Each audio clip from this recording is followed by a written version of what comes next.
Hey everybody, welcome to the PC Perspective Podcast. This is episode 453 being recorded on June 7th, 2017. I'm Ryan Shrout. I'm Jeremy Hellstrom. I'm Josh Walrath. And I'm Alan Malventano. Welcome everybody to the crypto mining capital of Florence, Kentucky,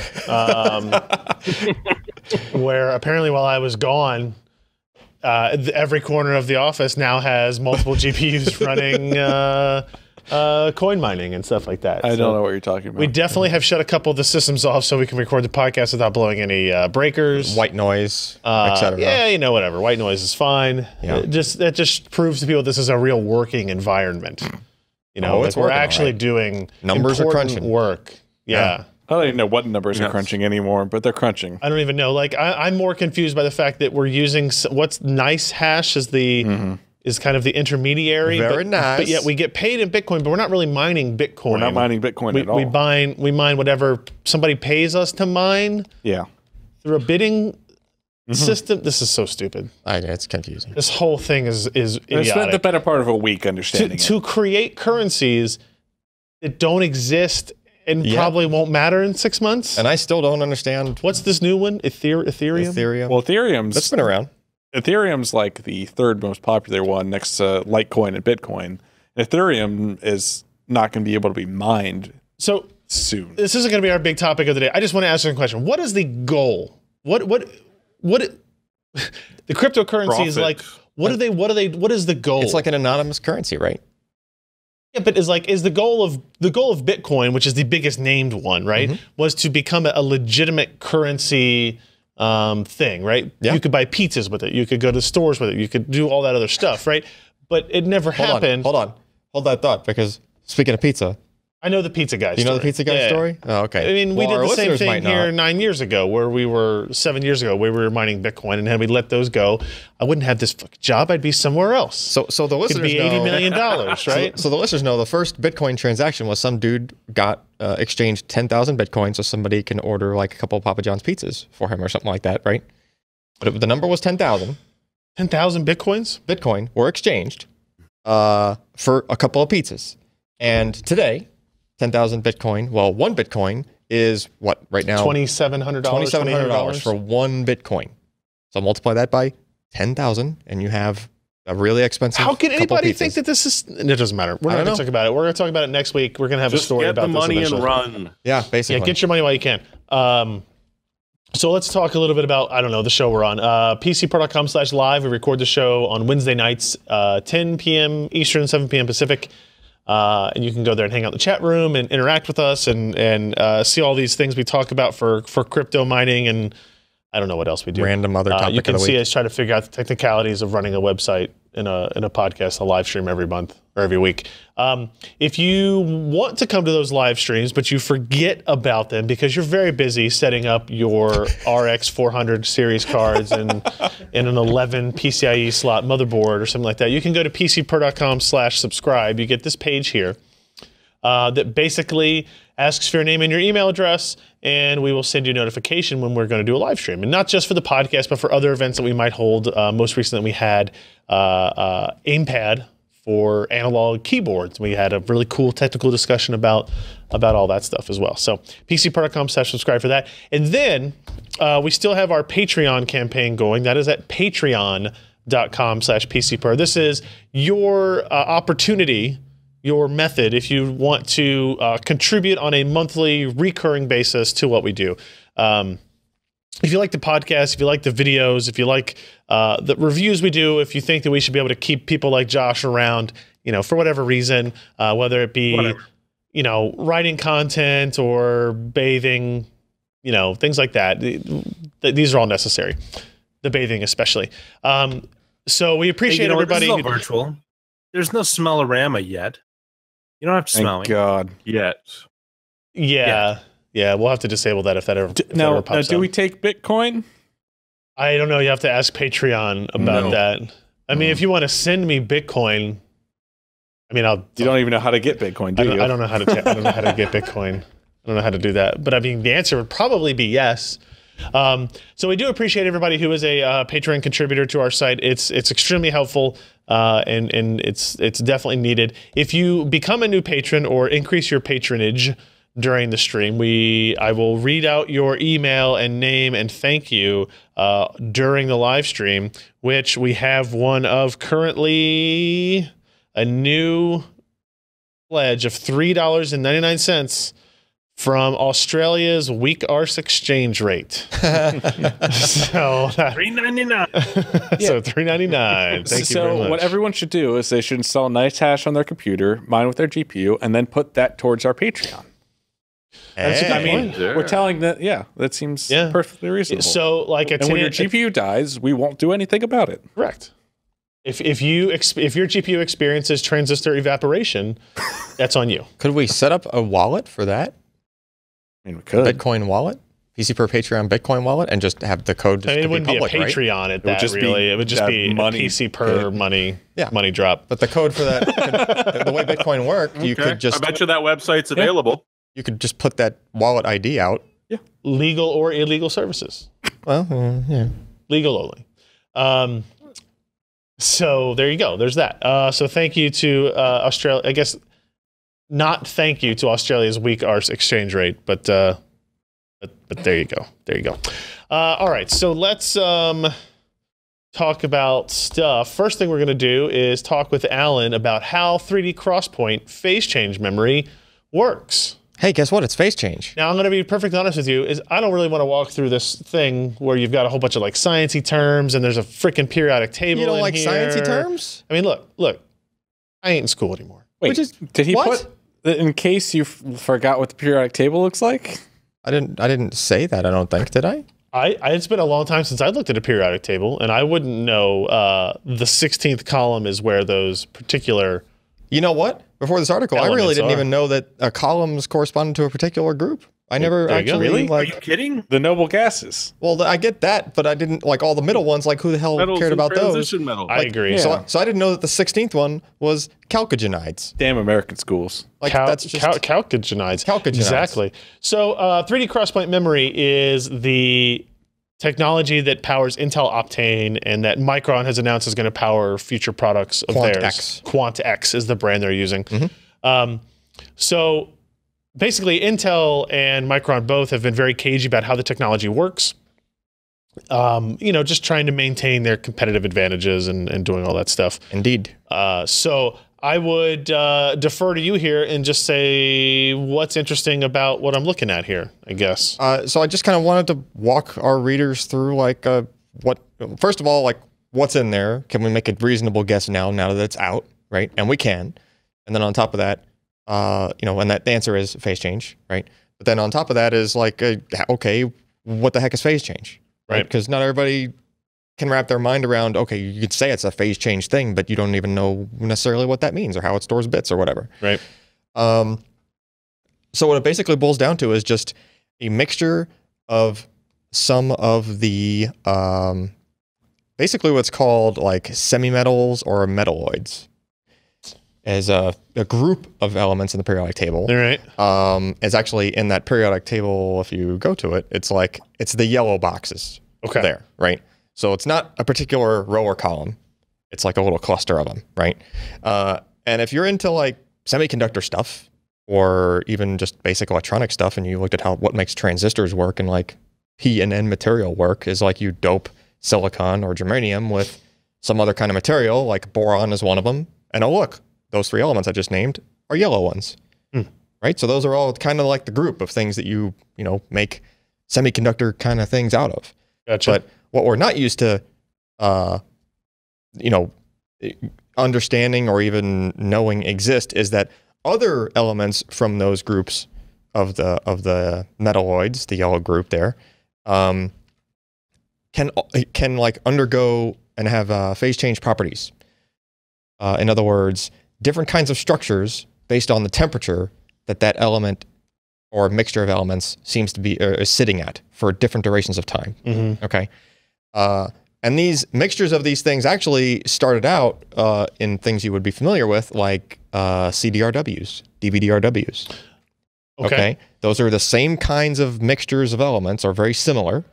And if you just have them sit at different temperatures for different durations of time, they will have a couple of different possibilities of what their properties are.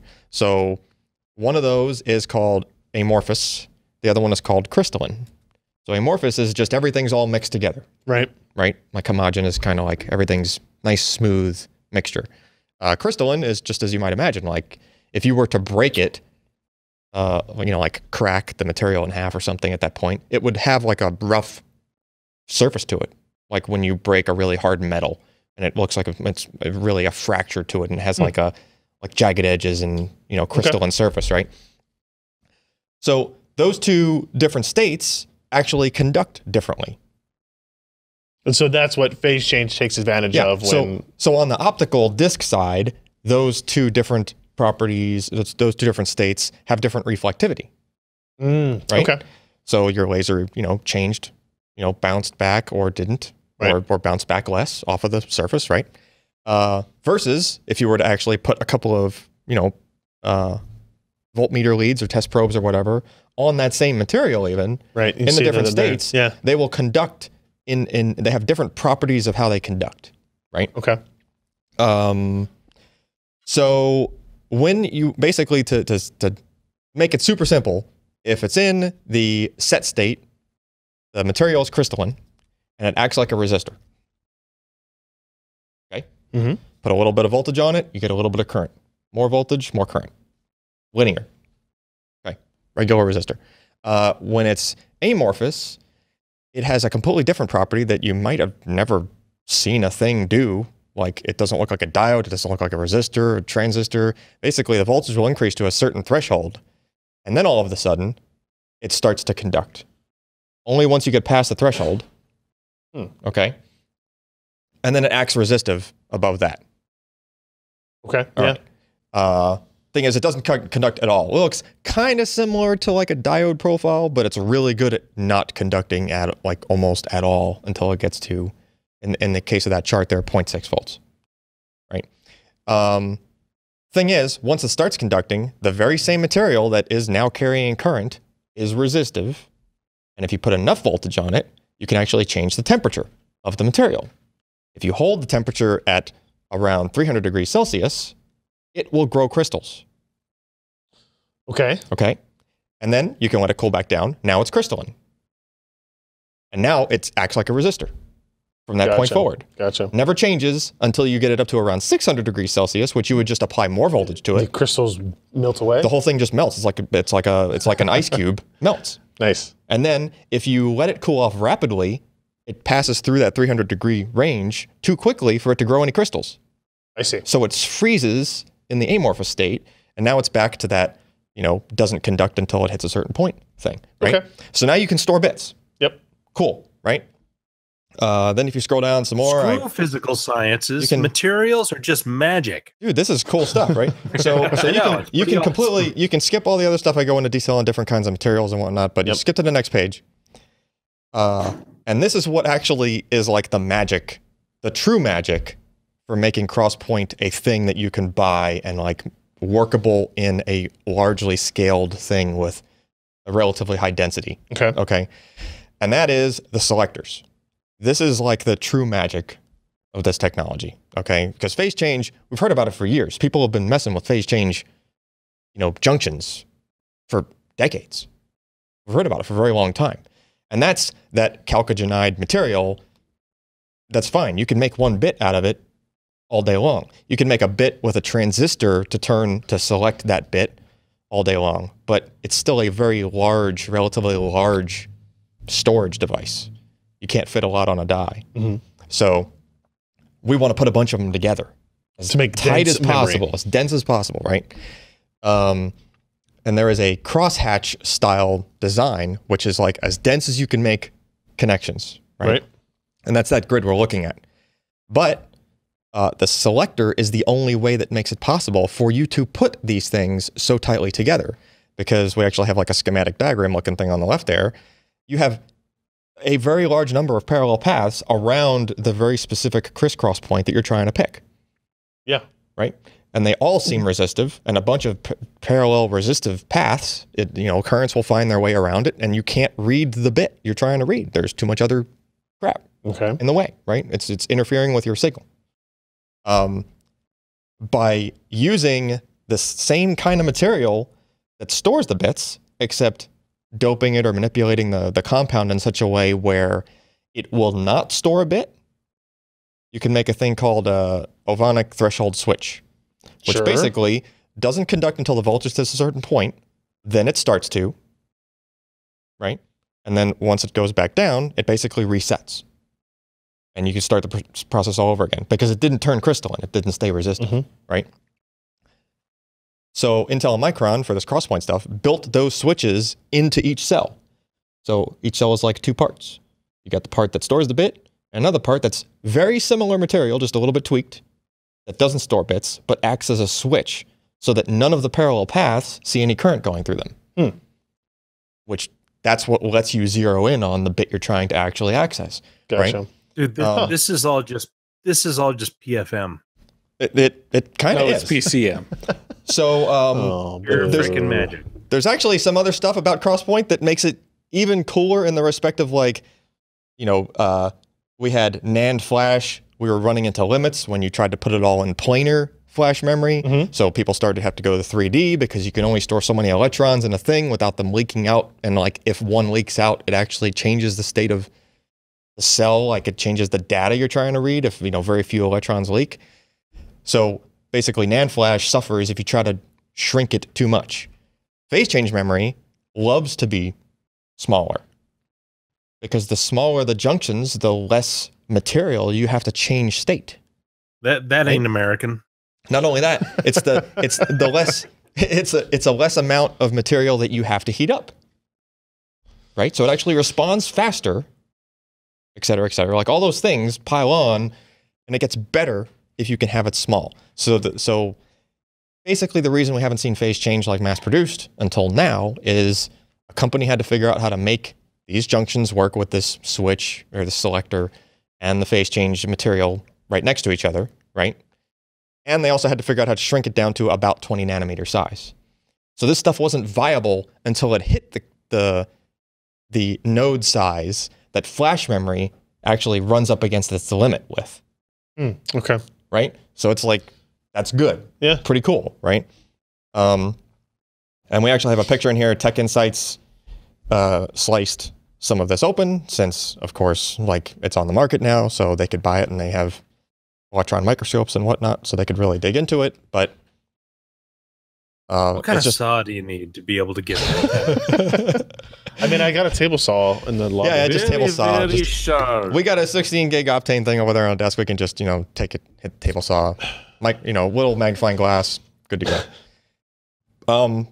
But the funniest thing I found when researching this article was that all these slides I'm putting in here, it's all open source information. You can Google around and find all these slides that I used. They're all put out by Intel and Micron and Mnemonics, which was acquired by Micron back in 2010, 2011. Yeah. Right. So I can make this in my backyard? Well, it's like the companies. That open source. It's like the companies were excited, and they were presenting on these things at different events, saying, "Hey, look, this is exciting new technology that could be a thing." But then everybody clammed up in 2011, I would imagine, because somebody put enough math together there to go, "Oh wait, we actually can do this." Enough math for the higher ups to go, "Wait, you idiot, stop talking about it turned from a research to a product at that point. Yeah. And when it turned into that, everybody got quiet. The thing that kind of held me back on even writing this, it was that there was this nagging thing the whole time, was that Intel like adamantly said this is not phase change memory, like at the Crosspoint launch. They did, yeah. Right there, it's not. But they also said the properties of the whole cell change when you write it. In other words, the selector and the material. Which, by the way, that's what happens if you have the switch that has to do a phase change at the same time that the cell itself changes phase, right? So like half of their statements match up with this. The other half kind of didn't. But I think what it's really down to, since there's overwhelming proof now that, look, it's actually a phase change, is what was the acronym I used in the thing? It's basically Intel might have been trying to protect their product. Like they don't want to just come out and say, "Ooh, it's phase change," like 2 years ago, right? Because that would give everybody else 2 years to try to like make their own phase change, right? So it might be throw off their competition a little, and maybe they were defining phase change a little bit too precisely, right? Like maybe they defined, oh well, if we use this special kind of switch and selector, we're not going to call it phase change because everybody else is doing it with a transistor or something, right? So, you know, I don't know. In the article I wrote, it was like, you know, maybe they tried to say that a zebra wasn't a horse, right? But I think there's probably some animal scientists out there that will tell you a zebra is not a horse. It's pretty accepted. I mean, it's a striped horse. I get it. Right, yeah. But so there you go. Maybe that's kind of like, maybe that's where they were coming from. But yeah, I mean, literally everything we have access to now, including the Tech Insights piece, which you know, they even listed some elements in their preliminary findings, and they all matched up to the chalcogenide kind of, you know, material composition. So it's cool. It's really cool. It's really cool how that works, especially when you look at that cross section and you realize just how small. Like it's it's right there. Look at that cross section and look at how thin out of. So to be fair, like the larger transistors underneath there are probably like, what are we looking at size wise? This is built on 22. Well, no, it's 22 is the cell sizes of the phase change. Oh, okay. So those transistors, now granted, those are meant to be like power handling, so they're going to be larger. They're probably like 40 or 50 nanometer-ish, right? Yeah, but, and you can tell like that driver circuitry is mounted underneath, and out of that whole thickness of that die, you have 2 layers of crosspoint sitting there, and it's like, it's almost nothing of the thickness of the thing, right? So interesting. And they're supposed to be able to stack these higher than 2 layers. 2 layers is only supposed to be the initial thing. Think of how many layers you could physically fit in there. So if they do it sooner and cheaper, well, like 10 cents per gig. Just remember, the more layers you stack on top, the more complicated it becomes to drive the different layers, right? Because you're adding another layer, you have another whole set of connections to make, right? So you need more driver circuitry underneath, right? And on top of that, you're also adding another layer worth of possible parallel paths around that, you know, to sneak around, right? So that's cool stuff. We'll leave it at that. I would encourage you guys, if you have more interest in this, there's a lot more detail in Alan's article on the site there, which is accurately titled "How 3D Crosspoint Phase Change Memory Works." Yeah, we had a big discussion about what the title of the story should be, and that's what we came up with. So maybe my titles were great. I forgot what your title was. It was so good. One thing Intel doesn't want you to know about 3D Crosspoint. That's true. You'll never believe. You'll never believe what's inside Intel Crosspoint. All right, before we get to the next story, quick shout out to Jordan Campo, who became a Patreon for $3 a month. Thank you, Jordan, for that, and for your tweet of the giant Ryzen Threadripper processor. That was awesome. All right, so we'll run through some of these other things pretty quick. Sebastian posted a review of the ECS LIVA. Which one is it? LIVA. You've been going through this for years now. Just pick one. LIVA Z review. It is a fanless, a fanless Apollo Lake mini PC. This is basically the Nook kind of sentimental integration here, but this is fairly low, not only say low performance, but it's low performance, right? This is the Apollo Lake stuff. It's Pentium Celeron N4200 based, SODIMM memory, eMMC memory for storage, but there is an M.2 SATA expansion slot in it as well, so that's beneficial. You've got. Can you remember the last Apollo code name of a product? Code name of a product? Yeah. No. Who was it from? VIA. That was a long time ago. Yeah. Well, they did VIA that. Pentium 3 chipsets, the VIA Apollo Pro. I was gonna say they did several of those, didn't they? Yeah. They did. Lots. Yeah. Good old 4-in-1s. So I mean, you can see this is that type. Same design idea as a Nook. It even comes with like the VESA mount plate in there. USB 3 on the front, including Type C. Which, let me go look back here at the specs, I assume is just Gen 1. Yeah, USB 3.1 Gen 1. And the Type C is actually just 3.0. What's the difference between 3.1 Gen 1 and 3.0? The ability to do power delivery and video. Oh, I see. Okay. But, I mean, this isn't doing power delivery, and it probably isn't doing video, but There is a over that. difference Well, in theory. On the back, you got mini DP, HDMI, and 2 Ethernet connections. 2 Ethernet, huh? Yeah. Interesting. Why would I want that? For that? Oh gosh, Yeah, server with some really weird setups. It's a set like it's a low power processor. I know. You're not gonna make it a server. I don't know. So you can see, Probably run, VPN condenser. they run Plex. Sure, there you go. you can run Plex as long as you don't ever do transcoding ever. Bitstream only. Yeah. Oh no, never. Yeah. So you can see the inside of it again, very Nook-like in its design, but seems to be pretty simple to get into. You know, Sebastian did have to use a flathead screwdriver to get there. So this is the model we had was a Celeron N3350. That is a what is that? Is that a 2-core two-core 2-thread SoC, dual core 1.1 gigahertz part. Boost clocks can reach twice that, so up to 2.2 gigahertz or so. And Sebastian does say he saw speeds above 2 gigahertz throughout most of his testing. So you can see there's not a whole lot of performance testing in this review. It is not meant for people who are really concerned about performance. But It runs 4K. That's sort of the performance. Yeah, but 4K video playback, right? Sebastian calls the performance adequate but not speedy. HTML5 video was generally smooth up to 1080p, but for websites and services that run on Flash, there were drop frames and choppy playback.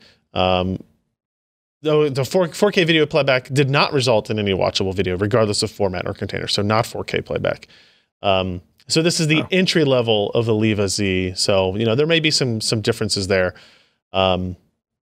Then he did say one potential issue related to the streaming video exploits and the exploits is the overhead required by the Intel wireless adapter itself, which is in typical desktop systems would be negligible. Here, on the other hand, even during a simple file download with only one tab open in Google Chrome, there was a 90% CPU utilization. That's a bit rough. During a high-speed download. Oh, during a down. So the NIC was. Yeah, it was the Wi-Fi card kind of doing any of that. So obviously that offloading. Sorry, no Bitcoin on this one. It would be very minimal, long-term payoff on this one for sure. Couple of years. Storage not incredibly great on the eMMC. No, eMMC is the devil. Yeah, actually, so this is that's not bad. It's not awful. eMMC tends to look okay. But the problem is the on the low side, like the 512 byte is 823. Is that bytes per second? Yeah. That's pretty low. And the thing that Addo doesn't really show you very well is eMMC is generally very stuttery, especially on writes. So you'll have if you're doing some kind of small random write, like a registry update needs to be paid out to disk or something. Yeah. While that's going on, A, it's very slow, and B, all of the reads are halted as well. Okay. It's just it just freezes usually. Yeah. The controllers don't really multitask very well at all. So this is a $199 device though. So that's not too bad. The chat was mentioning you could run pfSense on it, which would be good for 2 NICs. What did you? I mentioned that the very first one. Anyway. I'm sorry, is Josh talking? I can't really we have another guy on this podcast. No. Nope. Yeah, because no one ever talks over each other on this podcast, so you definitely hear everything. Josh. I mean, $200. What are you talking about? $200 not. It's not $200 is not bad. It's not bad with for $200. Yeah, I mean, it doesn't come with an OS, right? Does it? Actually, I guess I don't know. Let me see. Does it come with the RAM? It may come, right? So you have to add RAM, I think. Yes, correct. It is. And you have to add the SSD. Oop, back one more page. Let me check. We don't have to add an SSD. But the OS does have onboard storage. OS. Yeah. But say again, Jeremy. Yeah. I see OS support as Ubuntu and Windows, but it doesn't say it comes. Yeah, not surprising. Probably not. Not surprising. So check out that review if you are interested in little tiny mini pocket PCs that attach to the back of your display, I guess. And then Jim, who hides in the back of the office here, posted a review of the Logitech G4 13 mechanical gaming keyboard. This is an interesting design in that it is not RGB, so you're talking about lower cost right out of the gate. And the low cost is kind of the target for this, right? They wanted to build a mechanical keyboard for the gaming audience. It had some design changes as well as kind of a low cost, right? So you can kind of see the brushed metal finish. This is probably a better picture to look at. It's kind of the brushed metal finish of the design. It is red backlit. You can turn it on and off, adjust your brightness there. It uses their Romer G mechanical switches, so that is going to be different than Cherry designs abound. And Jim and I kind of talked about this a little bit while he was doing the review, that it's very much a kind of a personal preference thing. I really, really like the Romer G switches. I even do a lot of writing on it. Jim happens to prefer a little bit more of the clicky tactileness of the different Cherry. What Cherry switches do you have on your keyboard that you like the best, Jim? What are blues? He's a Cherry blue guy. So if you know you're a Cherry blue person, probably the G413, like the Romer G, is not going to be a good match for that. But for getting into mechanical keyboards, it's got the USB pass-through. It's a $90 keyboard for a full size. It's not a 10 keyless design or anything like that. Some people may see that as a positive or a negative, really, depending on what you're looking for. The software, I actually think the Logitech gaming software is actually pretty good. It's been the same for a long time. They haven't made any drastic adjustments, but the software in terms of there's not really any RGB controls here because it's a static or single LED color, but the software works well. It's not, overbearing in terms of always asking for your attention or updates or anything like that. But it does allow you for brightness controls, effect controls, that type of stuff through this keyboard. So I think this is a good thing to see mechanical keyboards, less than $3,000 or so. Yeah. Right. So an $89 Logitech G413 makes a lot of sense. And it's still backlit. It's just not individually or RGB backlit. Right. Yeah. Which is fine for a lot of people. You just want backlighting. I'm going to be perfectly honest with you. I've had that Logitech G910 for a long time with RGB. I don't really care what color it is. Yeah. It's like, well, blue matches the color of the logo, so I'll go with blue. Yeah. So there you go. I've never done individual anything. Color for and everybody has preferences, but yes, 100%. When I had an RGB keyboard at my desk at the office, it was a cycling rainbow all the time. All the time, and he was so happy all day long, all the days. Why would you not? If you can do it. And it was the early days. Let me list the reasons. Yeah, it was the early days of that software, so we knew when the software crashed. Yeah, because the reset. The rainbow's not cycling. What? Something's wrong. Yeah. And then also from Sebastian, real quick, we'll mention here, the Google Pixel review is up. Now, I will absolutely admit that the phone is a little bit old, but we wanted to have a review here. We wanted to get Sebastian back ramped up on some of the phone side of stuff because we have some other ones coming up in the very near future that are going to need to be reviewed with newer SoCs and newer platforms and whatnot. And it's still Google's flagship phone. It is, and it's incredibly difficult to find, correct? Yeah, it's out of stock pretty often from Google. Yeah. So this is the Pixel, not the Pixel XL. It's still got the same hardware interior inside of it. Essentially, Qualcomm Snapdragon 821. The smaller version has a 1080p 5-inch screen, so your Snapdragon 821 is it's a big little-ish kind of design, 2 big cores running it up to 2.15, 2 little cores at 1.6 gigahertz Adreno 530, 4 gigs of RAM, 32 and 128 gig options, weighted to 11 AC, the Snapdragon X12 modem, all that good stuff. These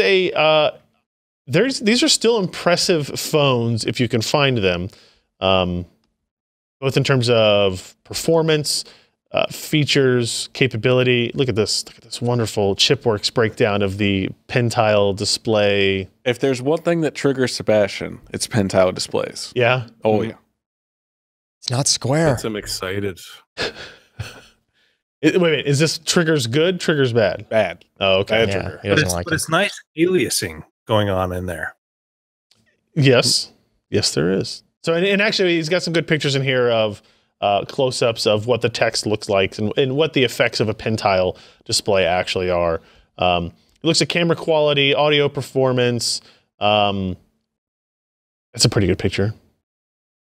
Yeah. Takes a good picture. It does. It does. The autofocus on those Pixel cameras is fantastic. They have a laser autofocus system. It's like instant focus. Yeah, you can barely notice it focusing ever. Yeah. They're awesome at that. That's cool. Of course, we have performance benchmarks in here as well. He does some benchmarks comparing it to the iPhone 7, the Huawei Mate 9, some of the more flagship phones there that we have tested recently. It's kind of interesting, right? Because we've been focusing a lot on stuff like the Snapdragon 835, whereas There's only a couple of phones. You know, the Samsung Galaxy 8, S8, and Plus in the US use the Snapdragon phone, the Snapdragon 835, and then there was a Sony announced. There's been a couple announcements, but the A21's no slacker there. It still performs really well. Battery life seems decent, and overall, he really liked the phone. It's just you got to find it, and it may be too late to really spend your time unless you can find a good deal on it, because you know, the idea of a Pixel 2 coming or some kind of iterative design increase on this. The rumor is they're going to like launch 2 or 3 separate Pixel phones this year. Oh, really? They're going to have sort of a actual lineup instead of just one option and the bigger screen option. Yeah, like a low end one and a. And as Nickname points out in the chat, the real key to getting a Pixel device is your OS updates are frequent. You know that they're released by Google, right? So you don't have to worry about waiting for Samsung to release an update or LG to release an update or Verizon to approve something or whatever it happens to be. That's the biggest reason to get a Nexus device. Don't buy a Verizon Pixel then. Really? They hold them back? They can't update from the OTA pushes? I could be wrong on this, but I don't think Google has direct ability to push the updates. I think they make Verizon approve them very quickly. Yeah. And also you can't unlock the bootloader on the Verizon phone. So you like can't install I hate that the beta version still of exists. Android on it, which if you're buying a Pixel, you probably might want to do at some point. Right. Right. Yeah. Well, they're about the only one in the US that still does that. I don't know. AT&T and T-Mobile you can usually force. AT&T would, I think AT&T might be the only one I would think would do it, but yeah, no idea.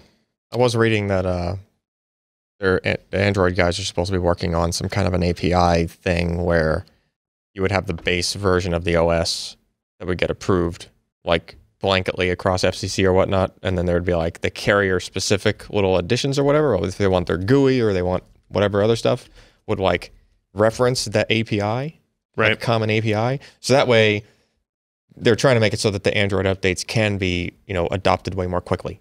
In other words, you wouldn't need it has to happen. It has to happen. Yeah. The whole goal was to be so that they could just, okay, here's the new version, and everybody should just be able to like update to it, you know, and the carrier guys there wouldn't have to be a cause for a delay from any of the carriers. Gotcha. Like we put our package on top of that, boom, and it just like works supposedly, like in theory. But really good idea. I hope it happens because should have happened 5 years ago. It really, they need all the help they can get on like trying to get their rollout percentage. You know, when Apple's able to put up a slide at WWDC with they love doing that. They love doing that. It's like what 5 or 7% this time. Android users on the current version versus like it's 95%. It's the biggest legitimate complaint for Android. And it's not it's not for lack of like motivation of the users to update. It's just there's probably a lot of that too. But yeah, I mean it's they don't have the ability to. So I was reading an editorial on the way back home today about like Apple making their AR/VR announcements and how once that drops, they will almost immediately become the largest. They will immediately become the largest market for AR and VR. Period. Yeah. Because everybody gets iOS updates, everybody has those capabilities. Whereas for Android, even though they've been pushing VR for much longer, the number of phones that support Daydream is minimal. None. Yeah. Right. North Ranger in the chat says it's Project Treble. Treble? Yeah, that's what that's called. Project Treble. I hope they can do that. I had a discussion with somebody this week actually where I said, you know what? Google just needs to buy Qualcomm or they need to merge or something and create that direct competitor because then you don't have this issue anymore. It still wouldn't help. I think it would. If Google really took one and said, okay, if you guys, and basically they had the ability to create pixels and they dedicated themselves to like doing the phone, they would never say, hey, everybody else, if you want to be involved in this, that's fine, but you have to agree to these OS restrictions. And if they don't, they go, we have this. Or just, honestly, even just putting slightly more emphasis on the Pixel program and making sure they're available and they're not $900 and pushing it in the way that Apple pushes iPhone. I think you start to force the hands of the other phone handset makers to catch up. I don't know. Yeah. One day we'll see. So anyway, Sebastian's Pixel review, Google Pixel review is up on the website. So now as it turns out, Computex still happened after last week. A little bit. So we're going to go through some of this stuff, and you guys tell me if any of it is interesting enough to dissect. Gigabyte shows X299 motherboard lineup. Let's take a look. Is that gold, or is that just a lighting reflection? That's lighting reflection. Okay, on this picture on here. It looks like the slots and everything, and even the socket kind of have a gold tinge. But is that the reflection? LEDs? Roll down, and they're purple. Oof, man, Jeremy, your audio. They're purple. Man, I don't know what is happening on our end or yours, but oh yeah, you always scroll down. They're purple there. Let's go to the next picture. There you go. Oh, now they're purple instead of gold. Yeah. Ooh. So I guess it's not really a secret. I saw this motherboard this week, and I like both this and the ASUS board where they have these LEDs kind of like behind glass / plexiglass plastic fascia type stuff. Actually looks better than just having the LEDs illuminating randomness on the board, and it's actually, I think, a little bit better styling. Look at this way overpowered water cooling. Look at the size of the motherboard. There's not even a GPU in there. Those are like 1-inch diameter tubing to like a pair of God knows what size rads those are. There's a GPU in there. Where? Down there. Yeah, it's on a ribbon cable. It's on a ribbon. But look at the coolers. And like, oh my goodness, that's insane. It blended Give me the biggest tubing you have. Yeah, 3 inches. What? No, just kidding. That's too big. Somebody should have said that. Never too big. So there's that. We're going to see a lot more X299 in a couple of weeks. So stay tuned for that. This one's interesting. How about this? Speaking of cryptocurrency mining, how about an 13 PCI Express slot motherboard? Why did they put the 1x16 on there? Because in case you want a game on it, graphics card. If you do other things with the PC, which you don't buy this motherboard if that's the case, but if you do other things with the PC, I see that. Like, maybe after Bitcoin crashes again and you turn out you wasted a bunch of money and time, you can still use this motherboard to build a regular system with if you want. Yeah. This is the ASRock H110 Pro BTC Plus. This is when you know Bitcoin is starting to. Holy moly! I was going to say they've missed a marketing gold mine here. Yeah. Well, I think it was 110 Pro.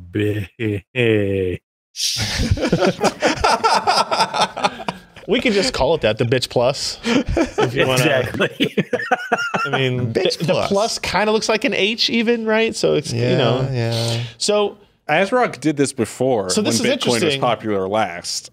Oh, did they? Yeah. So it wasn't quite 13, I don't think, but it's interesting because like those PCI Express slots are not meant to hold anything else other than ribbon cable expanders, right? Because they don't match up with anything on the back of the case. Cut to it. Yeah. Cut to what? Oh, well, so they don't match anything on the back of the case, but they have the backs cut out so you can put a by 16 card in there. Yeah. Okay. Except for that one where the if you had single slot cards, you could absolutely just put 13 cards in there. Single slot, but they wouldn't fit. Like I'm saying, like the Z height. Like there's no way. What? Like no. Yeah, I guess that's not a full slot. SSDs in between it. Oh, are those not standard? No.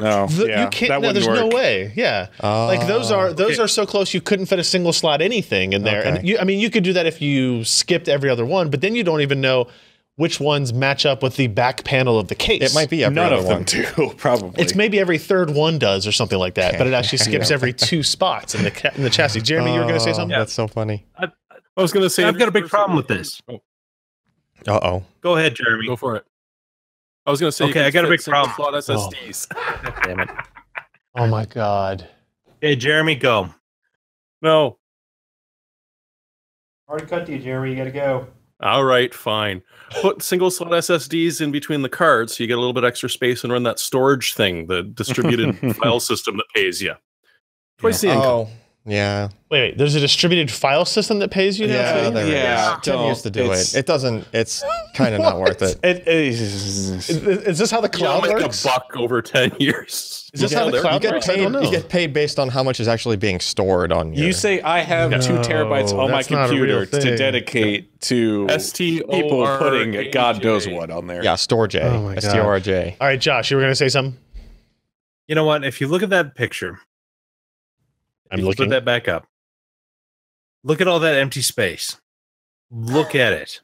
But like here, and they decide to put the BIOS battery right underneath the PCI 16 slot. Yeah, Maury would not looks approve at of this, and That's for Maury. He goes straight to the bathroom and throws up. So they could have put to the left of the PCIe by 1 slots. Yeah, they could have. He says. It's got two DIMM slots is all. Yeah. I mean, somebody was asking in the chat what the Molex connector was for. Right, because you're not going to provide 75 watts to 13 GPUs off even the regular power rating of a. Yeah, that's true. Of a motherboard. It's got Intel Gigabit Ethernet. There's that.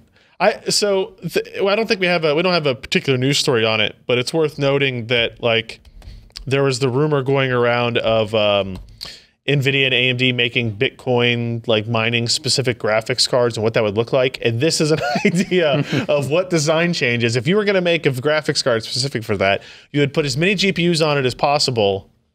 Actually, we had this debate. Like, I don't know what you would change on a GPU because you want maximum performance out of that part. For the motherboard, you don't care about performance. You don't care about like the amount of data and information transferring back and forth is incredibly small.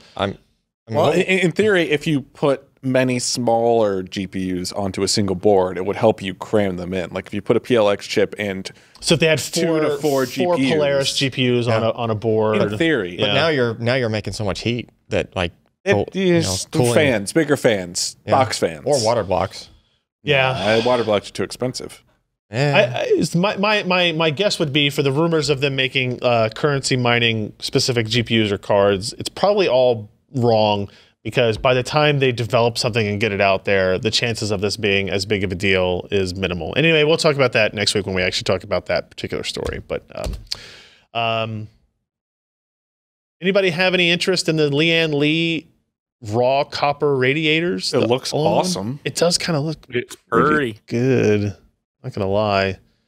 Is there a benefit? Like, is there a thermal benefit to having these? This? Anything? Nobody? I mean, maybe a fuzz, but is that clear coated or? Oh no, that's gonna oxidize. Yeah, it's gonna oxidize. You think so?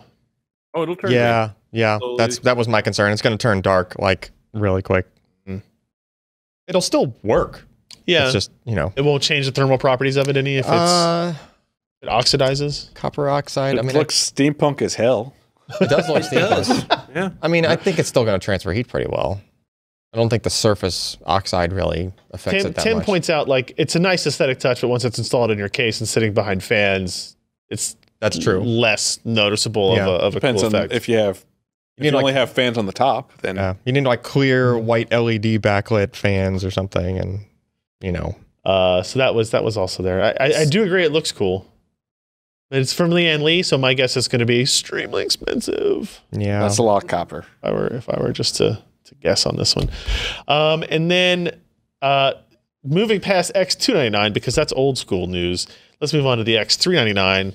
This was, I don't know if we mentioned this last week on the show, but there were Threadripper motherboards being on display. ASUS showed off the ROG Zenith Extreme X399, which is this bad boy here. Let me see if I can click on it and see if we have a slightly. Zoom into that socket. Look at that socket. Look at that socket.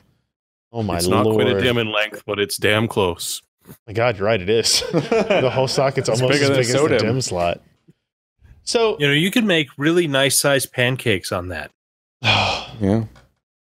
So there's no lever. There's no lever on this. Ken was adamant to point out that you basically put the bracket down on top of it and screw it in. Yeah, I mean you can see there's three hex screws, and apparently the open is 3, 2, 1. I don't know. Close 1, 2, 3. Is that the order in which you're supposed to apply? If you notice that top screw, there's a 1 to it. Yeah, and there's a 2 like here, 3. Interesting.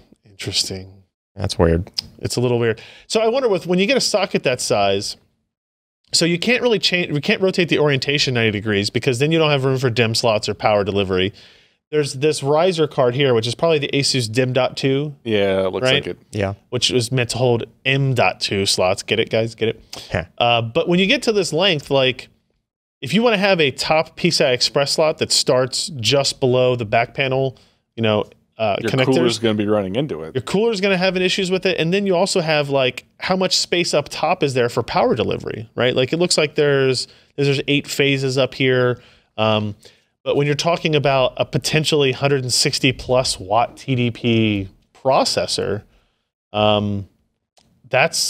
you know, power delivery is more important than ever, I would posit. Hey, right? the X79 and X99 boards have had the same issues, and they were, what, 140 watt TDP parts? Yeah, they peaked at 140. Yeah. Yeah. So I think that there's a design experience in there that sure they're probably going to be fine. I think the moral of the story here is get an AIO. My understanding, I'm thinking that will be. Let's see, what was the TDP of that processor that AMD released where they required a water cooler? 220, wasn't it? I think so. Was it 9350? It was the 9350, 4 gigahertz, 560, whatever. Yeah, and it was over 200 watts. It required a water cooler. We're getting pretty close to that up here. I know Intel talked about having like their Xeons already go up to 165. Yeah, so we assume Core i9 will be at least that. Yeah. I mean, I wouldn't expect this to require a water cooler, but like you said, like if you want to use that top PCIe slot, you have to use a water block. Pretty much. Well, no, the secret is that an air cooler is not going to fit there. Yeah. Oh yeah, no, but all the air coolers have heat pipes at least 100 millimeters long, so they don't start till about 4 inches off the board. That's when it spreads out into the heatsink. Yeah, you're going to run into like that way you can fit everything. Slot interference, PCI Express slot interference. So high up. It's so high up. You've got 4 inches of clearance before the cooler starts, so you can fit everything in there. Yeah. Probably not your video card though. And they've showed like the pseudo die shots of that, and the CCXs are arranged in like a grid pattern, so like you have to get to the edge of the heat spreader still. So Threadripper should only have 2. Sure, but they're not both in the middle. 2 dies. They're spread out. Yeah. So like you can't just put a smaller cold plate in the middle. Right, you have to cover the entire area of the heat spreader. Yeah. I mean, in theory, yes. You should do that. So anyway, we'll know more about the X399 soon as well, although I don't really know what the specifics are on dating on that stuff. And then ASRock showed X399 motherboards as well. And actually, and for some reason in this picture, it even looks more relatively massive. I don't know why, but geez, oh Pete's.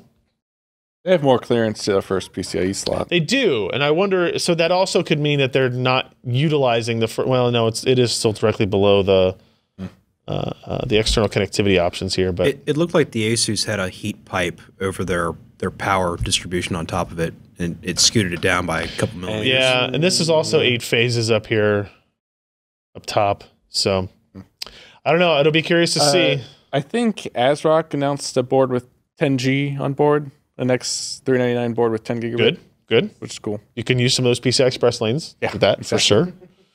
How many PCI Express lanes do you need to fully 10 gig? 2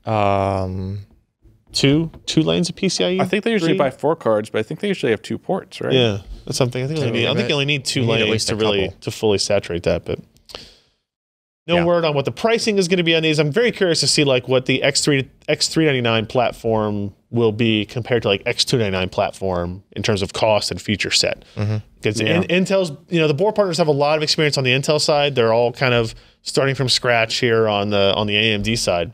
But will they be able to? How much of that experience building X99 and X299 will they be able to take over to the AMD side? Interesting to see. Apple had an event. And they announced a 2.5 hour long event. Yeah, that's like Jensen style. Like that's way longer. And they didn't talk about cars.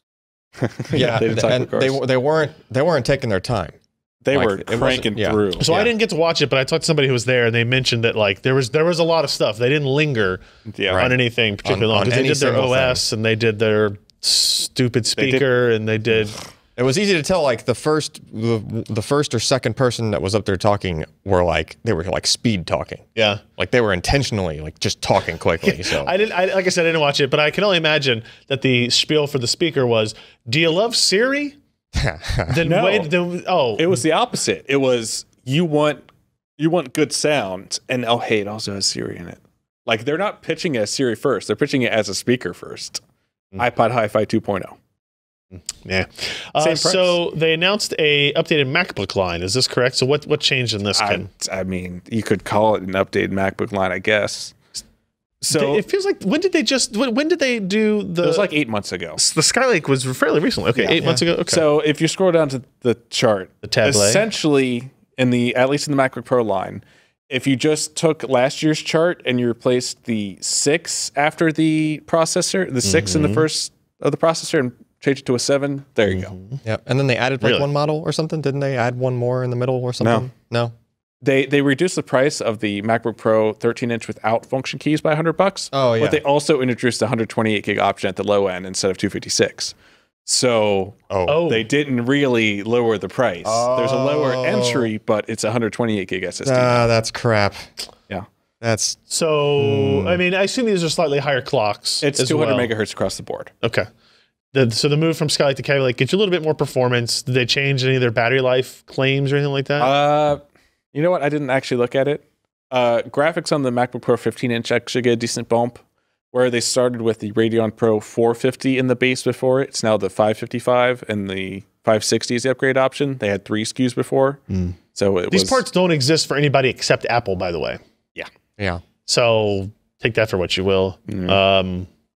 Any other surprises, benefits, plus, negatives, anything like that with these updates on the MacBooks? No 32 gigs of RAM still. That was rumored that they were going to offer that option. Yeah, okay. Apple's excuse is they can't do it with DDR3L, and they're using DDR3L instead of DDR4 because of battery life. That's their excuse. For battery life, they claim. I would have thought DDR4, LP DDR4 would have been lower power draw than LP DDR3. Well, it's not LP DDR4. It's DDR4. Yeah. On those platforms. I don't think there is a DDR4L. I think there is. Maybe not. I don't know. Interesting. The next item was the interesting hardware thing from this event. Yes. The new iMac. As Jim writes, one giant leap for the iMac Pro. Hey, there's going to be an iMac Pro. So basically their new iMacs. The iMac Pro is just higher performance components, essentially. Is that right? So yeah, by a long shot. 5K 27-inch Radeon Pro 5 up to a Radeon Pro 580, which I assume is just an RX 580 rebranded. Oh no, yeah. Oh, okay. So this is the normal iMac. Okay, so the standard iMac is 5K 27-inch up to Radeon Pro 580, which I assume is an RX 580. Okay.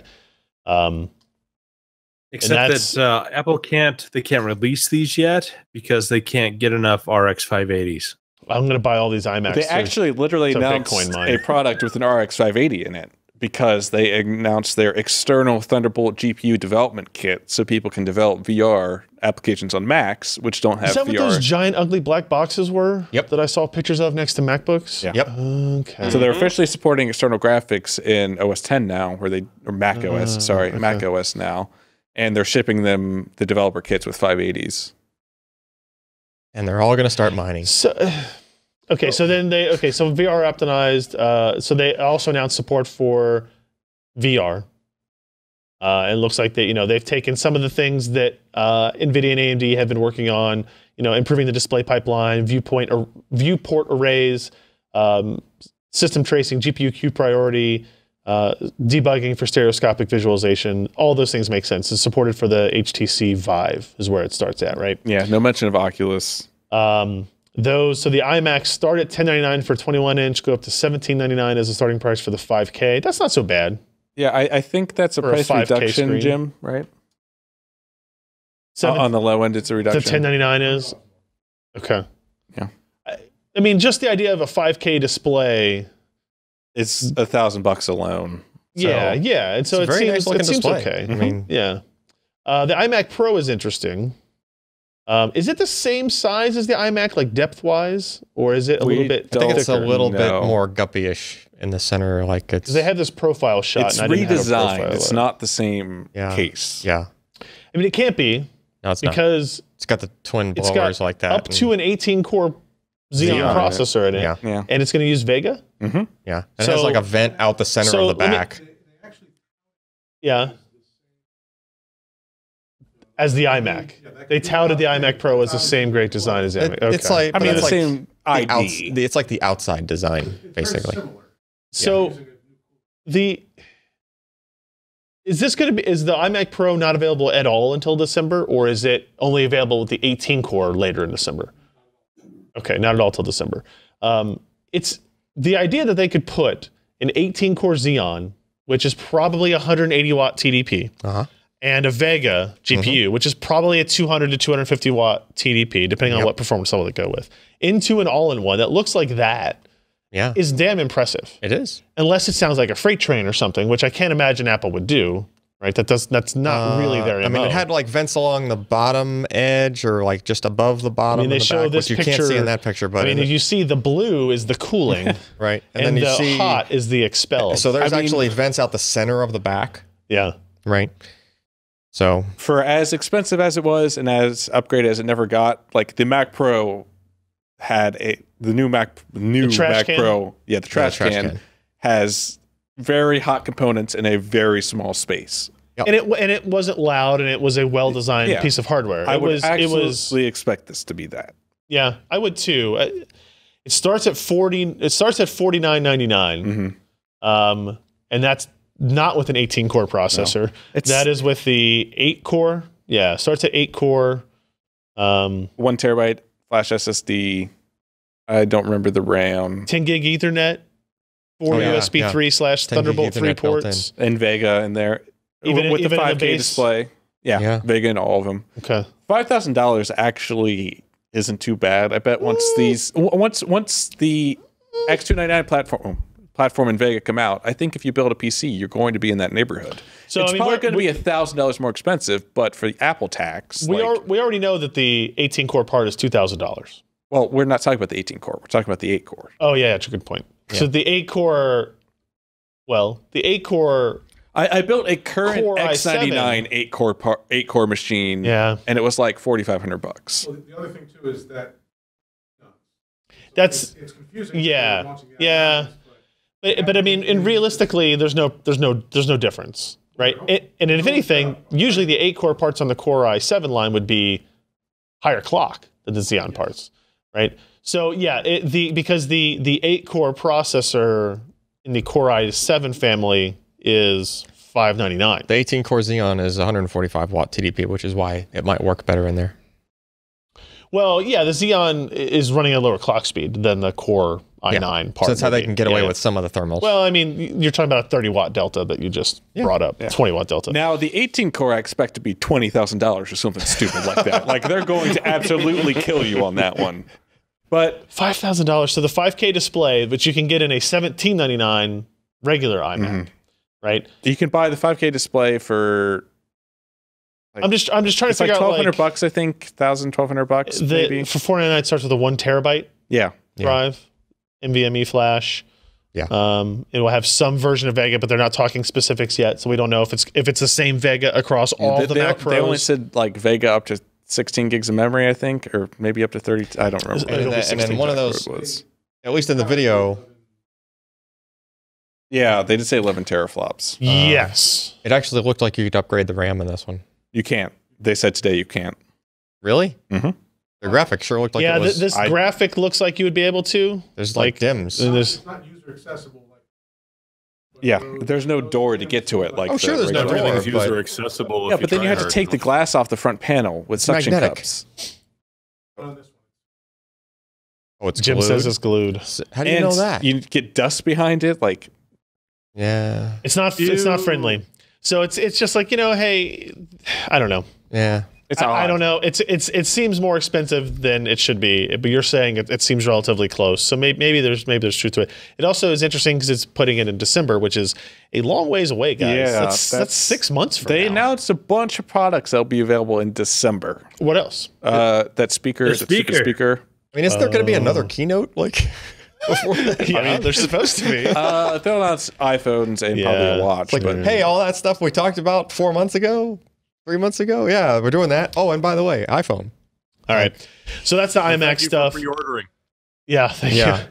Thanks for all those pre-orders. All right, we've got a long list of stuff here on the left side of the screen, so I'm going to go through these quick. Plex.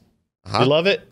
probably, if you know what it is. They launched support for live TV, meaning if you have a Plex server that is today has to be either Android TV / NVIDIA Shield / Windows / Mac / Linux, probably. Yeah, there was another one. There was another platform that was supported. No, that was it for the server side. So if you have on the Plex server, and if you have a USB or a USB TV tuner or a HD home run, kind of like network-based TV tuner, now Plex will not just Plex could previously like record shows off of the live TV, off of like tuners like that. Yeah. But you couldn't watch them until the show was done recording. Right now they've integrated it so that the software you can actually watch live TV, adjust programming, do the DVR recording, all type of stuff. Like a full-blown DVR. Yeah, and it's actually really cool to see it all integrated because now on the player side, like on your phone, you can watch live TV as well. Like, and it passes it through the same Plex system of transcoding and doing all that type of stuff, and it works really well. For viewing, it only supports iOS and Android TV today in terms of like specific platforms, but they're going to roll it out to regular Android devices, I think within the month as well. So, and that is something that is offered to Plex Pass subscribers. But if you have a big Plex library, if you're used to using Plex, it's nice to see that integrated into the same software package. You didn't say desktop. I don't think you can view it on desktop. I don't think you can view it on really? You cannot. I don't think you can yet. Yeah, I don't think you can yet. It can be a server. But it can't be the client. It can't be the client yet. Huh. But once a show is recorded, absolutely you can. Yeah. Because then that's the cool part to me is when it's recorded. Once you start the recording, I think you can, because that's how the DVR used to work. No, the DVR used to work. It had to be finished recording. No, it didn't. Oh, really? Yeah. Because if you had the first 15 minutes recorded and it was a half-hour show, and you started watching the show, it would catch up with when they had just the DVR functionality. Like you could start watching the recording before it was done. Okay. And if the recording finished, like was over by the time that you got to the end of the file, it would be fine. So like a regular DVR. Yeah. Well, if you're fast forwarding through commercials or whatnot. Yeah. So there's that. And also along with that, Shield TV had an update to 5.2, where I think that's rolling out, I guess, that adds support for Plex TV. Yeah, it's currently in the beta channel right now. I just got the beta update the other day. So it added support for more USB tuners to kind of support this live TV feature, but those tuners will also work like in Google Channels, for example. And then it also, here's the list of tuners that it does support: some HD home runs, hop hog, and single USB tuners, not recommended due to single tuner capabilities. But it also upgraded to allow writing to network storage.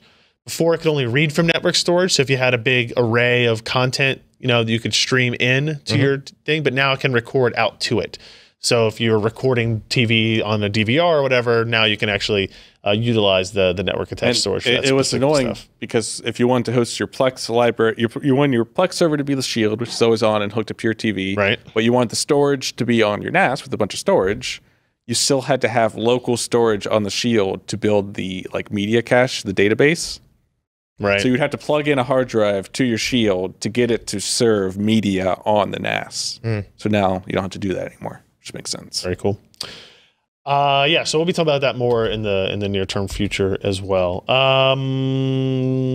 Imagination, PowerVR, ray tracing.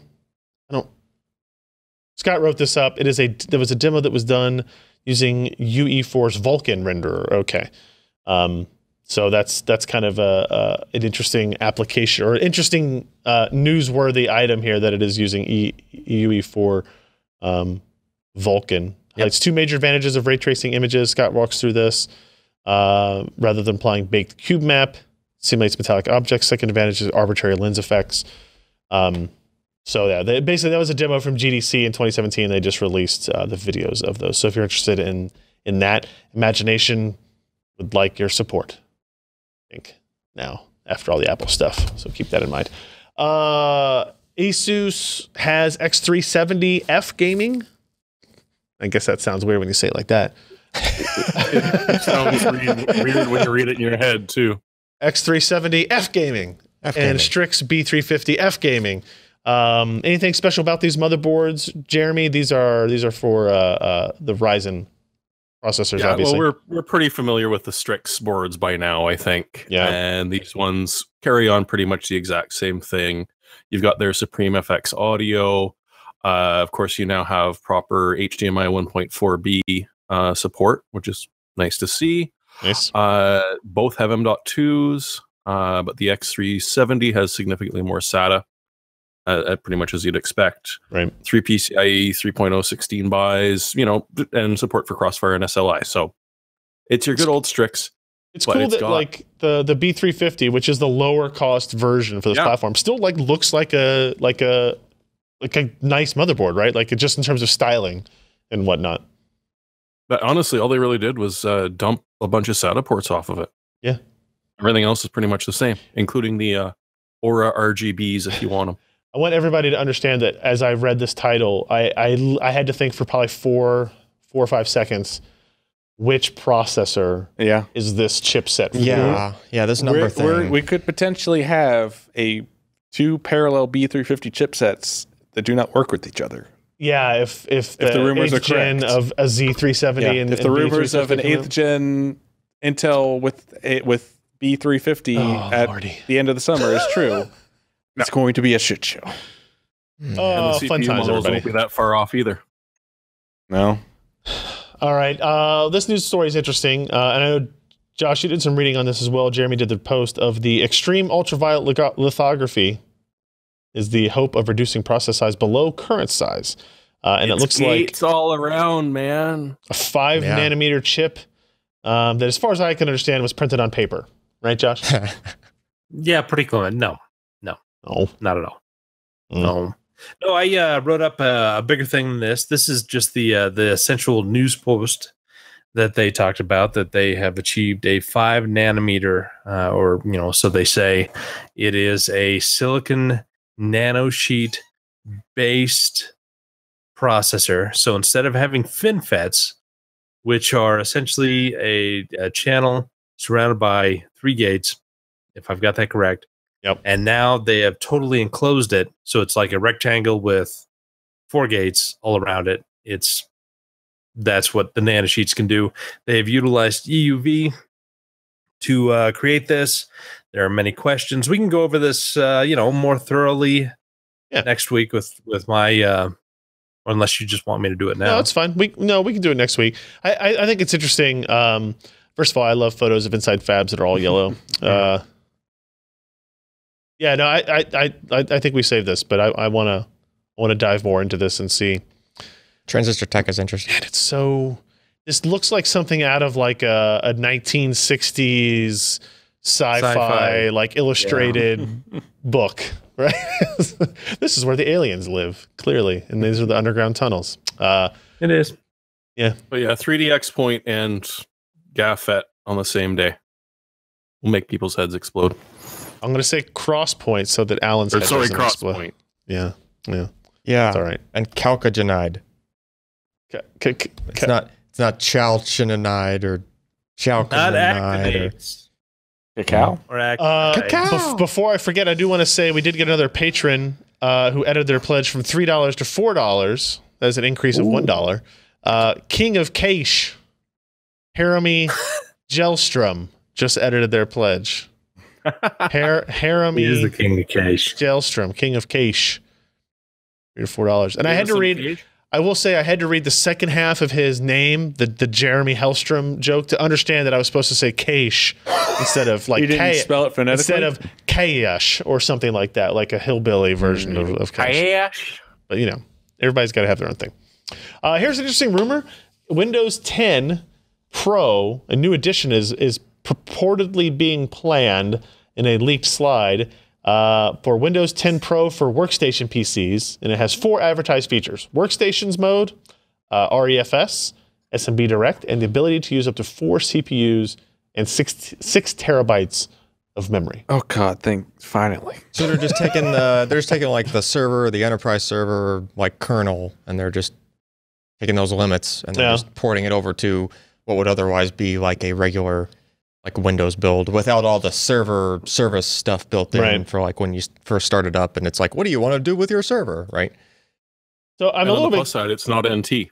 I'm curious because they say there's 4 data points, and one of them is workstation mode, which is full benefits of massively multi-core server-grade CPUs and high-end PC hardware. Yeah. But then the 4th data point, which is kind of cutting off the page here, is run demanding workloads by Windows by running Windows 10 Pro workstation PCs on high-end configurations. Oh, okay. So it's more socket CPUs count and memory as opposed to higher core.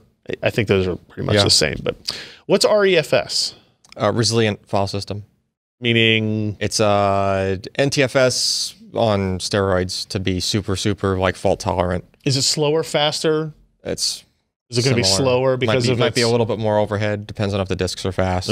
But you know, it's really resilient about being launched. You run check disk on it, and it basically does a Jedi hand wave, and it's like you do not run check disk on REFS. But does that mean everything's fine? Yeah, supposedly. Okay.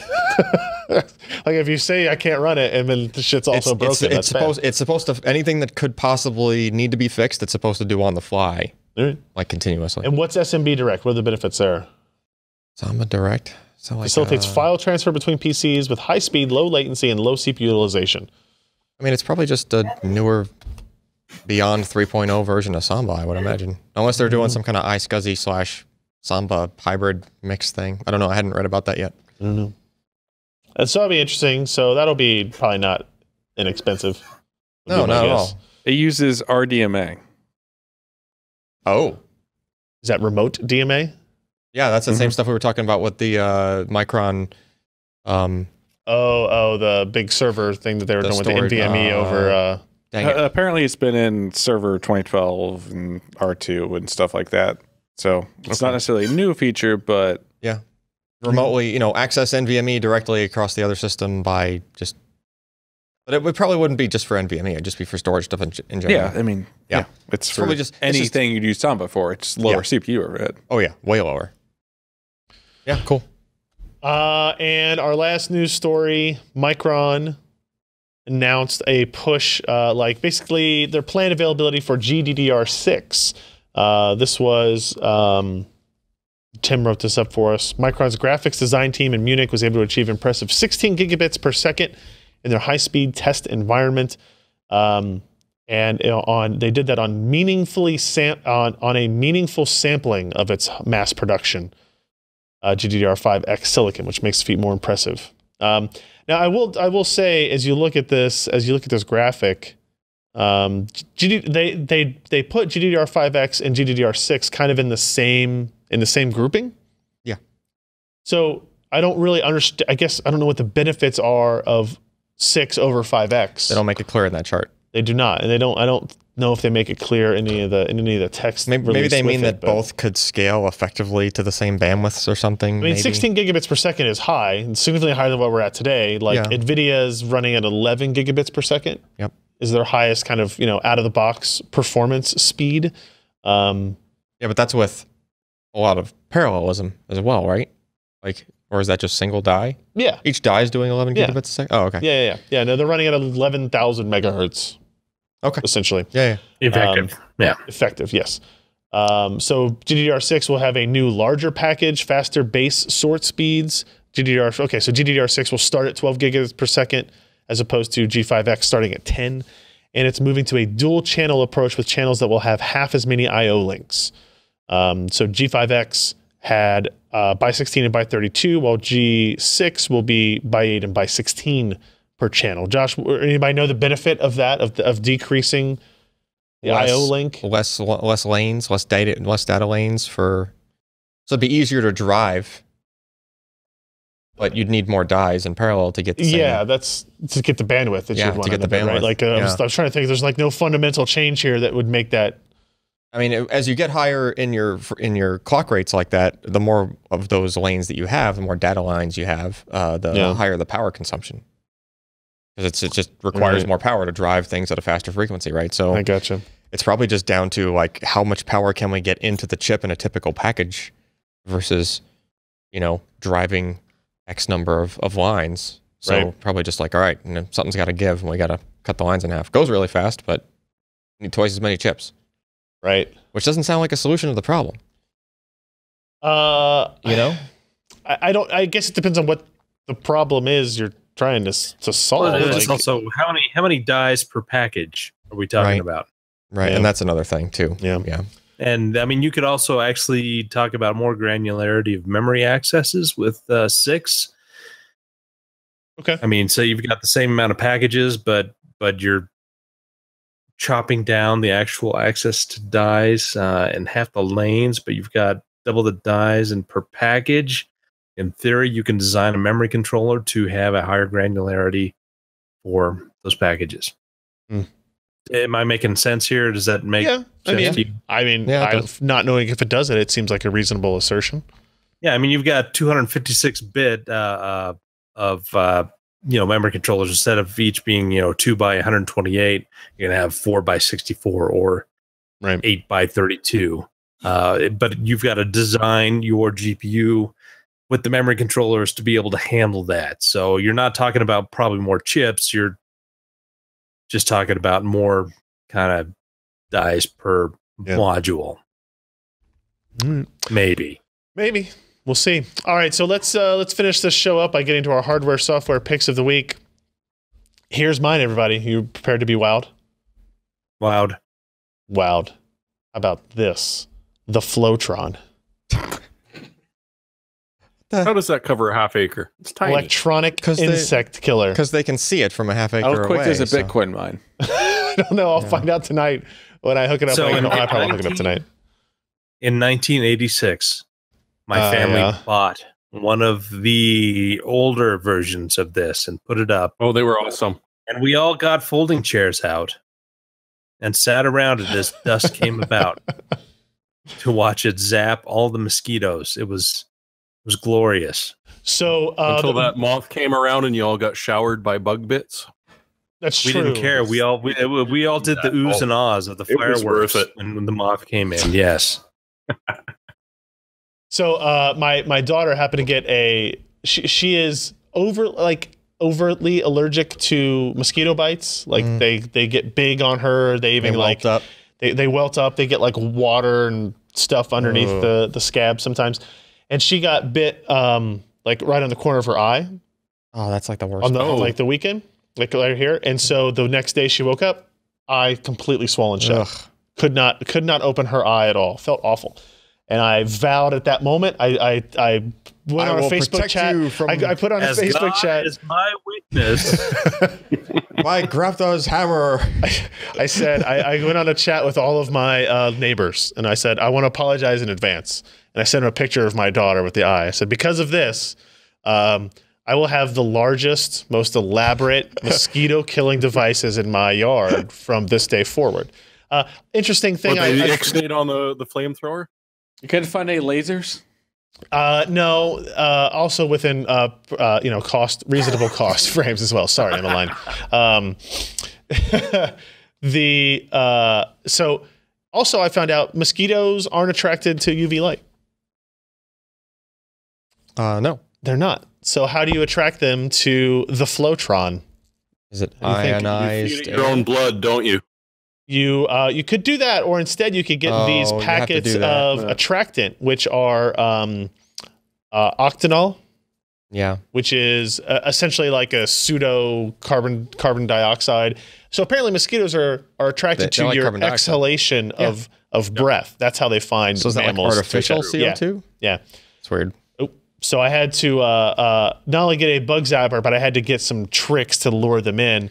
And then it turns out they make, those like scrunchy bracelets that kids have a lot of. That was Emily. They make those that are coated in citronella.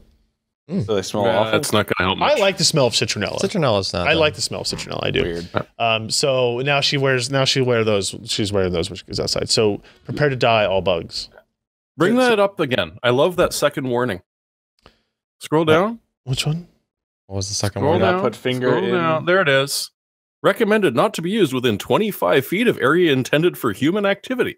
So should not be attached to a house or a deck. I read some reviews on that, and the reason they say that has nothing to do with the electrical issue or anything like this. The chemical is harmless. It is bug bits. Oh, it is what Jeremy described at the beginning. It is hit by shrapnel of bug bits. Yeah. Getting sent your way, and they do go flying. Yeah, my understanding is that as well. So Ryan, you opted for a 1.5 acre coverage area. I did not yet. but there will probably be multiple of these instead. He's gonna get the. I'm gonna put them in a circle around my fence Just line, like all the way around. like every 4 feet. There's gonna be one. I don't know. It's waiting for me to install it tomorrow at home. So we'll see how that goes. Mosquitoes are gonna be dead for sure. Who's up next? What was your pick? Let me. Jeremy, what do you got? Oh, that's Josh. Is it Josh? Yeah, it's Jeremy. It's supposed to be Jeremy. Oh, yeah. Well, Josh's pick is so amazing; it needs to go before me. Okay. Go for it. This is my software pick of the week, and in case you missed it last week, you need one of these. What? Why? So soft. Oh, I get it. It has the wrong photo on the front. Multiple colors. It has the wrong photo on the front. So if we made T-shirts of Josh, how many do you think we could actually sell? Oh, look at that! There's a U.S. flag in the moon in that one. Nice. Oh man, that's pretty cool. Only 1091. I mean, what's the 6199 option? Hold on, here we go. Yeah, I'm not real sure. That's 5XL. 5X. No, it's a select T-shirt. Is it like just like the design? Is it like 1,000 count bed sheet or something? You're getting that? The wolves actually howl and glow in the dark. Oh yeah.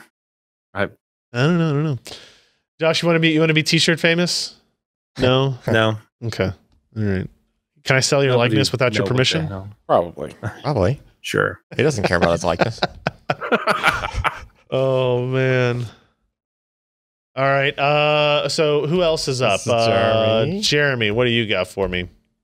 Well, it's a good deal for Canadians if you wanted 1 terabyte drive. Hang on, let me find it. Oh no, he's got to open it. The 8.8 Ultimate SU800. Yeah. So it's not exactly the newest on the market, but in Canada, it's a damn good price for 1 terabyte drive. $369, $370 when you use the extra $5. Sweet. Is it 10 cents per gig? No. 10 American cents. Son of a bitch. Oh yeah, this is Canadian, so it's pretty much like probably translates to 10 cents a gig. That's why the price is a little bit different. Gotcha. There you go, Ryan. Gotcha. Finally. All right, Alan. We need to do a stream and play this thing. Yeah, I agree. Star Trek Bridge Crew. I bought it, played it with a buddy of mine a few days back. It was a riot. Were you in the same spot? Were you at your house? No, he was remote. He's in Virginia. I'm here, and then like if you need 2 more spots to fill if you're trying to, four. There's no bots, right? You have to get real people in it. You can have like bots if you want. You can have AI. Oh, okay. And they can do AI stuff or whatever, or you can just get people. You can just get the AI is kind of dumb, right? They can do AI stuff. Or you can get just some random folk. Yeah. From just having to be playing the game, and they could be. It's cross-platform, right? They could be playing it with a Vive, a Rift, or a PSVR. I think is yeah. So they could be playing it with whatever, and you don't even know what they're using, whatever, to play, right?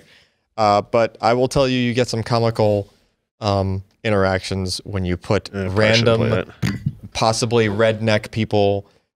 Hey, y'all, fire the phasers on the helm. Hey. Burping and drinking and half drunk, driving around the starship, running it into asteroids and stuff. So they're doing engineering then? No, totally at the helm, like just running the ship right into stuff. And I'm like, hey, Captain, and I'm like trying to raise shields higher as engineer, so the ship is protected. Did you have to say I can't give it any more power, Captain? No, I didn't say that. But like, so I saw a demo of this week while I was out of town of 4 people on Vives playing this off of a single machine. Wait, really? Running VMs. Oh, yeah. And it had 4 single slot GPUs. Huh. You're really pushing it, though. In each VM. Oh, okay. That's freaking impressive. Let's put it this way. It was on a high core count processor. Sure. I see. Right? Was it doing the Linux thing where the VMs are like it's directly passing through the hardware, so the GPU is like... Oh, God, yeah. Yeah. I mean, Each VM had its own GPU. And I think they had Tesla P4000s in it. So what's that equivalent of? 1070 or 1060? 1070. Yeah, I mean, the game isn't super graphically so you can probably get away with any 4 GPUs that are VR ready.